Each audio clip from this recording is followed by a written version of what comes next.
নমস্কার বন্ধুরা, আজ আমার বাড়িতে যে আইটেমগুলো আছে সেগুলো দেখিয়ে দিই। আজ হচ্ছে রবিবার। এক হাঁড়ি গরম গরম ধোয়া ওঠা ভাত, তারপরে শুরুর পাতে আছে আগেই যে দেখিয়েছি রেসিপিটা, এটা হচ্ছে স্টাফড ছোলা কচু। এটা হচ্ছে কচু ঘষা। এই রেসিপিটা মা কীভাবে করেছে সেটাও আমি নেক্সট ব্লগে দিয়ে দেবো। তারপরে আছে পটলের খোসা বাটা, এটারও রেসিপিটা আমি দিয়ে দেবো। আর আছে আমার ছেলের জন্য যেরকম হয় সব সবজি দিয়ে একটা ডাল, সেটা আমরা সবাই নিয়ে থাকি। আর যেহেতু কালকে একটু বেশি আমাদের রান্না হয়ে গেছিলো, তো কালকের দুটো আইটেম একটু একটু করে রয়েই গেছে। একটা হচ্ছে উচ্ছে কুমড়োর তিতাবুটি, আর একটা আছে নারকেল দিয়ে মোচার তরকারি, আর আছে সর্ষে পোস্ত দিয়ে মাছের ঝাল।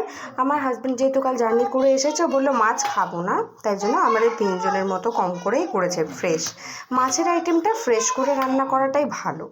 আর আছে শশা, আর শেষ পাতে যথারীতি একটু চাটনি। কেমন লাগলো আপনাদের জানাবেন, কিছু বলার থাকলে সেটাও কমেন্ট বক্সে জানাবেন।